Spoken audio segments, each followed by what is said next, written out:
My assessment, sheer amount of nonsense and lies that gets put on social media by, and I will not pick a particular institution, but on average, for me, it gets disturbing sometimes. But that's just me. Over to you, sir. Thank you, Ben. My name is Noah Omuya. I'm also coming with another unpopular opinion. This discussion is good, but there's one thing that I feel should be touched about. When you talk about influence and loss of trust, it goes down to the journalist, the foot soldier. It stops being the major media house, the major institution in government. I have seen journalists, some journalists being pushed away like dogs. Spokesperson tried to say something. There's a place you go and then they lock you out like, that one does not deserve to be here. My question is, it goes to, let me say, Ms. Kareche. How do we get harmony for these young people, for these journalists who are fending for themselves, who are trying to get information to the public? It's not their own making. I know you know what I'm talking about. Thank you. Thank you very much. I think we had, there was here, Idris, if you could, let's go across the room so that we can finish. Idris will be the last person, so let's start with Faith and then we'll go across the room. Thank you so much, Ben. Good afternoon, everybody. My name is Faith Mulungi and I host a breakfast show on 97 FM Radio City. Now, I initially had this as a twofold question for Solomon and Marcella. As someone who has been a victim of bot accounts, in 2016 was the first time we saw on, I rebelliously call it Twitter, because X doesn't make sense to me. But that's one of the first times we got to see campaigns being taken online. And around that time, the ruling party had a number of people that were running bot accounts. And for close to 4-5 years, someone from the NRM camp was running an account with my likeness. They went. And they used your picture? Yes, they used my picture, but they were using Anisha Uwase was the account, and I used to be at Power FM around that time, and I was the social media manager. And when you'd open, Power FM was sort of linked to that particular account. My cries for it being taken down went unanswered up until that particular crop of influencers / bots was disbanded. That was the time when it was put down. And as we're having a conversation around building trust and disinformation, I hope that too will be able to help me answer this. Marcella, what does accountability look like when government is costing us Facebook? Because it was shut down in the country, we might never know who is right and who is wrong, because as we've learned, the government stands and says this, and then the other parties also stand and make their cases. But what does it look like in a country where everything is polarized? If you're not pro-NRM, you're looked at as against. And we've also seen the opposition do that. In a sense where it's costing livelihoods. To date, Facebook has never gone back up. Yet we know that at a certain point in Uganda, it was one of, if not the biggest channel for online marketing, for people to connect and unite. And right now, we're seeing now TikTok budding up. That is an app people didn't see coming. So what does accountability for government look like? When does the government sit and say, these cries come from somewhere, this mistrust comes from somewhere? Because GCIC usually is telling us about the work that the government does, but for how long are we just going to counter a hashtag if Bobi Wine is shot or beaten in Kira with hashtag URA works or hashtag Muhozi my leader or whatever? What does accountability look like? But then for us in the media, what does accountability look like in a place where we also sometimes are aware of misinformation? When do we take accountability and say, okay, yes, we wrong? Besides Monitor that has a correction corner, rarely do we see media houses come up to say we were wrong about this particular story. And then maybe to us, because we now have citizen journalism. A case in point yesterday, at some point, we to date don't know what happened. We saw Zake being punched, and then a couple of videos come up online with people saying more happened when the lights were on. We will never know. So where is that place for us who now have to be at the mercies of citizen journalists, and we are trying to buy back the trust? What does it look like for us to own up and say we are also playing a role in disinformation? Right. Thank you so much. Thank you very much. I think the one thing that I hear, the one that I want to augment the question is, at what point does the government say we are hurting our people? And just refer to the Facebook, challenge. Right? So, very briefly, and then we'll finish with Idris, and then we'll wrap up the session. No. Thank you so much, Ben. I raise up on 2 points, and mine is to Solomon and Marcel. I'm raising on that issue she raised on Twitter in 2016. 2016 is when we also lost a most top private media, that is to say the WBS. It's when it went down. I am raising on independence of media and also the influence of government in this. What is it that we can do, Solomon, to see that the media is independent from the begging of government adverts, from the begging of the businessmen, from the businessmen who would give us money to support the media? We have seen most of, myself I credit those of Nation Media, specifically Monitor, for standing up proud to be called all sorts of names, because then we know they are talking the truth. If they were not telling the truth, if it was disinformation, I trust that the government has the powers to put down Nation Media and put down Daily Monitor. Because if it was disinformation, then they would raise on the same to say, you've done this enough, pack and go. The same way they packed and told, they told WBS to pack and go on allegations of taxes. Right. So the other point would be, the other point would be on how, as young people, now because it's us embracing AI or the technology at play, to see that as young people, we have a task to play to inform the public or put disclaimers whenever we have such disinformation. Like Anne said, she has mastered the disinformation part of it. I want us as young people now to start walking the journey. Ben was raising on issues of us in political parties picking up interest to disinform the public. But it is because we don't have a group of people that are giving facts to us. So we'll move with the disinformation because it's what we have at the moment. Right. The media has been made expensive to us. We can't afford it anymore. Thank you. Thank you very much. I should tell you the WB story is a very interesting and long one, because I was actually running the company that bought WBS at the time. So Ben, we can talk at lunch. Do we get to fact check submissions? Yeah, but I'm sure if we're talking about disinformation. So Idris, we'll finish with you briefly. Thank you very much. I want to thank the panelists, I think, for this interesting discussion. My name is Idris Chigundu. I'm the editor of Beg Media.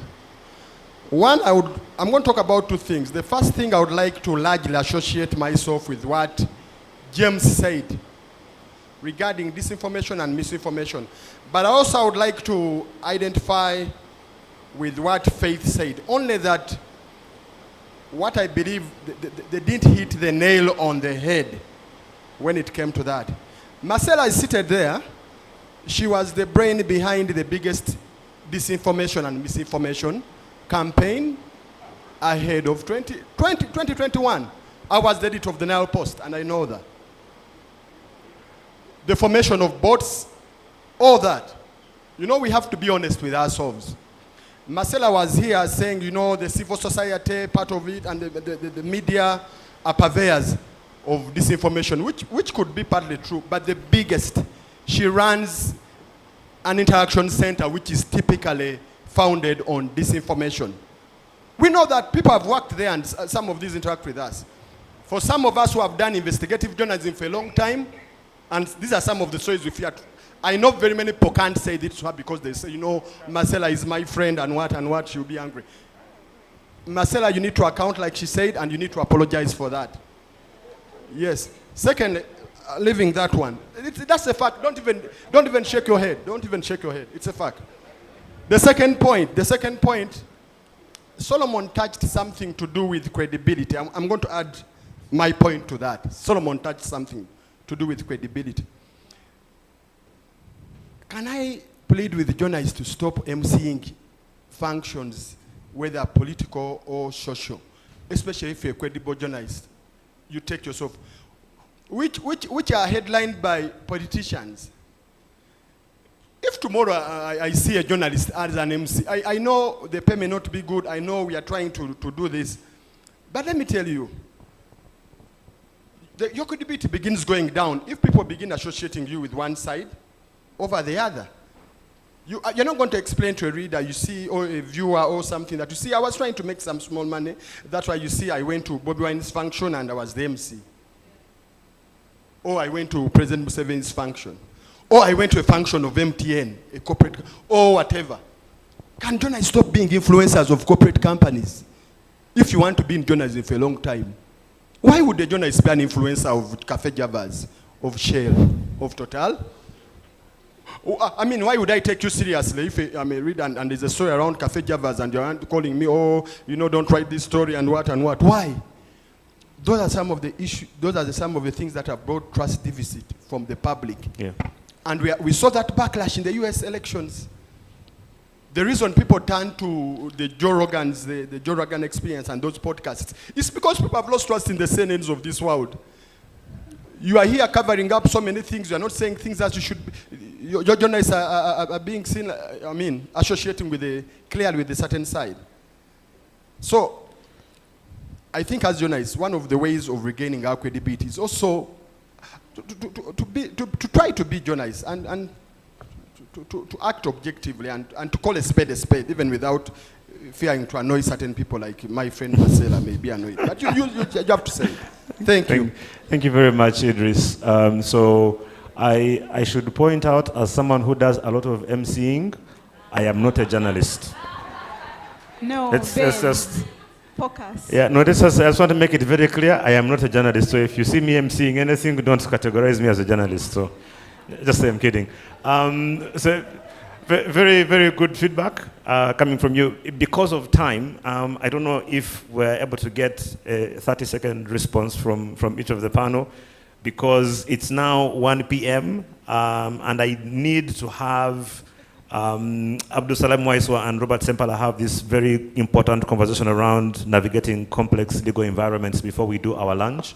So I'll give each of my panel an opportunity to respond with some concluding remarks. Again, the idea, and I've already said this, I've been doing the Media Week, I think the last 4 years, if I'm not mistaken, Jan, and I already said this, that for me, the important thing is that the conversations we have are to provoke thought and conversation that goes way beyond where we are in the room. Can we take this online? Can we go and get these conversations going? So even as we do lunch, we can have these fights and fight with Marcella, she's here.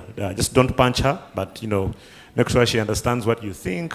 That's what society is about, where we can be able to have honest, candid conversations to see how we do better. So, Madam GCIC, we'll start with you and then we'll come across the room and then we'll get to our next panel. Thank you for the questions. The gentleman asking about journalist support, I didn't understand. I think Julia said that some of you are categorized because of your affiliation, political affiliation. Generally, government likes journalists. We're always looking for facilitation and what not for you people. But I think some of you may Wait, but is she lying? Yeah, Is she? Edris has been telling me, tell the truth, even you, I can come to you and tell you where you have been facilitated to run a certain story. But that's what I think is, it's generally because of what, like James was saying, Onen, everybody wants their narrative to be the one to take center stage. So if you come and you're always the one who is, I don't know, raining on the parade of whoever, the institution at the time, you may suffer. So to you, maybe just have some emotional intelligence, you and your friends, if you want to get information, cover events, you can be, objective. Or I tone down on your affiliation, because I can't really dictate to my colleagues. If you're always the one who's giving them a headache, then I can't say to them, just be kind. No, if he wants his event covered well and you're always the one who is doing the other, he will chase you for sure. Unfortunately, innocent. But we'll do our best to support all of you as much as we can. Then, Faith, you said this account was running in what, 2016? 2020. At that time, I wasn't in government. I'm so relieved, because all of you are complaining about that time. I wasn't. Even 2021, Edris, when the boats were running, I wasn't in government. I came in after. So you Yes. inherited the boats. Number two, I want to, no. I'm Let me checking. clarify, by the way, and it's linked to Facebook as well. So many camps set up and started to defend government, just as so many camps set up and started to talk for opposition. So all you had to do was open an account, have a yellow, I don't know, DP or the president or the first son. Like on the other side, your profile picture was red or had Bobby Wine or whoever. Then you are generally affiliated with those people. So we had so many people who didn't even work for government. Now, during campaigns, it's volatile, it's hashtags, it's, everyone is trying to get their message in there. On Facebook, I will tell you, I wasn't in government. I wasn't even active on Facebook. I was on Facebook, but I wasn't active, and my account went. So all of you who are talking here, even us, we have back intelligence of how our names got to Facebook. And then they deleted our accounts without, how community, when you violate community standards, they write to you, they tell you they'll suspend you for some time or address the issue. This time, none of that was there. Then when I came into government, I had the privilege of speaking to Facebook. And I don't know if my colleague from UCC is here. Is he here? Where is he? So, now my colleague from UCC knows that during the election, because of being government, they used to speak to Facebook and point out all the other things that the other people were doing. Genocide, I don't know, people who are shouting, telling people to kill others, but from the other side. And Facebook had the audacity to tell UCC, and they told it to me after that, they didn't think that that was worth handling.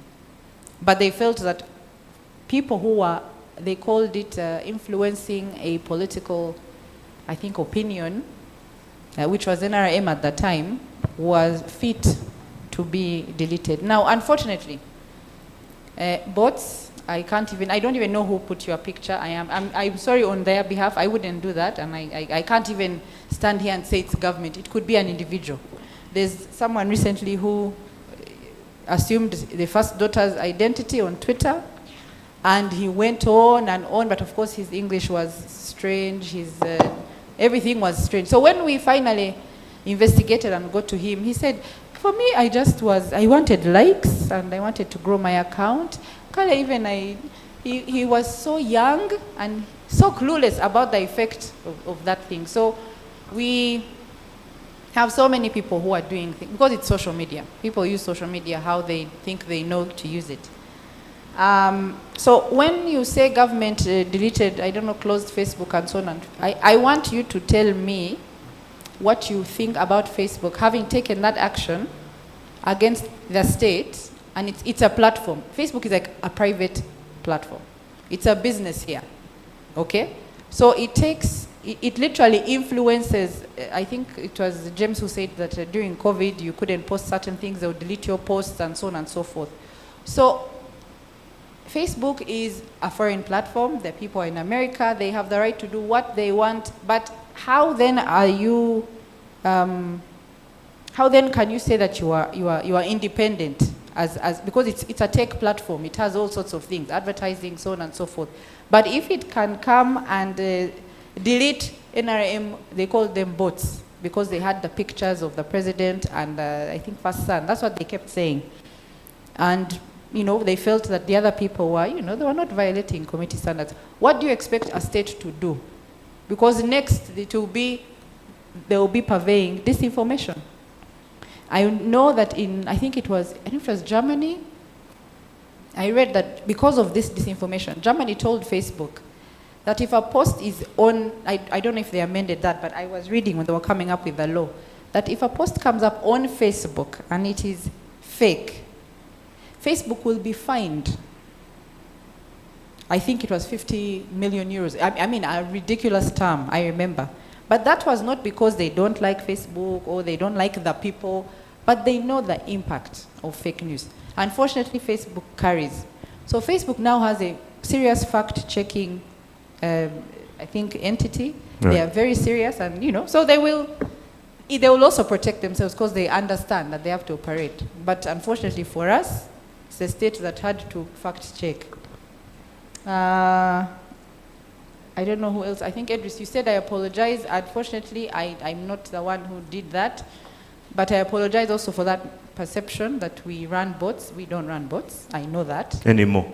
No. You said the bots were there before. For the people who were there. What I inherited had no bots. Those people who are telling you stories are telling you stories. But right. Thank you so much. Well, thank you very much. We'll hear from you, Anna. I know it's pressure to summarize, but we'll try. Right? I'll try my best. I try to speak to all the different aspects, maybe starting with the easiest one, with the map. I think the findings will be very comparable if you put up the map of other continents. Again, we are talking about the AI, and I again, as we were speaking, asked who are the biggest purveyors of disinformation in Europe. So comes out Russia, China, Iran, far-right and populist movements, conspiracy theory networks, domestic political actors. So that would also, for example, be displayed on an Europe card. I would love to address also the question of competition in shaping public opinion. Yes, it has been there forever. It will be there forever, and I think it's a very good thing. I think it is a very good thing if there are different competitive opinions and they try to get through, and if they have a kind of a fair play where they really compete with each other. I think this is something very valuable, it's something very positive. So competition in shaping public opinions. Now, a different thing is to try to influence the way that your certain narrative takes center stage, which is rather propaganda and not competing, but also this is not bad per se, okay, when we go a step further.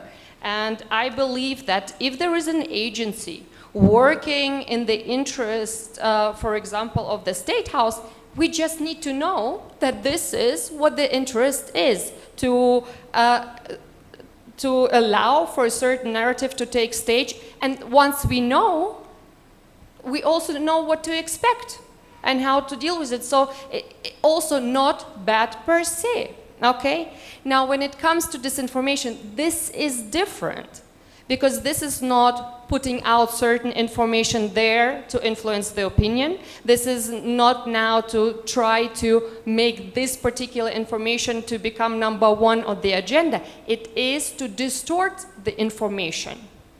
to say, you know, it's not raining when it is. Or to say, while they were having this panel, it was raining all the time, whereas it started midway. And so this is the difference, which is where I depart when somebody says, well, one can claim this is disinformation, but this is disinformation too. No, that's exactly what it is not. Because one can try to check and to get to the bottom of the facts and the truth. Because this information wants to cause exactly this. It wants us to question our common sense. It wants us to make us question, oh, I do not believe in this, I do not believe in this, there is no truth in the world. And then we come to this particular matter. If we think there is no truth in the world and everything has two sides of the coin, then we will never have trust. And now I'm coming back to somebody who was saying building or rebuilding trust. I tend to assume that the conversation of lost trust and how to rebuild trust is the conversation that has been there for hundreds of years. Because everyone at a certain point felt that trust was lost. And maybe, Ben, what you have mentioned at the beginning, we trusted this particular channel. Well, maybe you did not have absolutely no other option but to do so. Does it mean that they were pushing out the right information?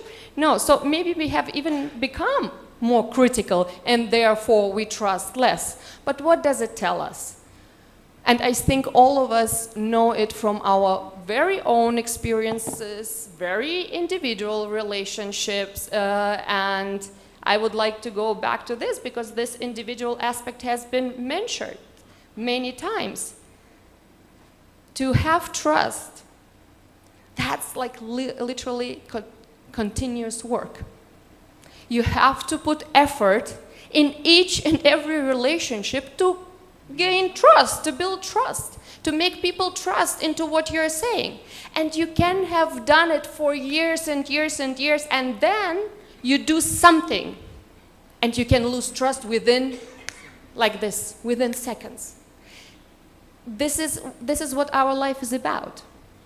To build trust is a lengthy process.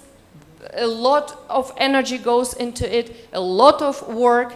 To lose it can happen very quickly, and then to rebuild the more difficult. And if we talk about disinformation, you know, is meant to spread mistrust, to polarize the society. And if I go back a little bit to my own definition of being a psychological weapon, then, you know, for physical wars and for conventional wars, we have developed quite a kit what we do, how we answer.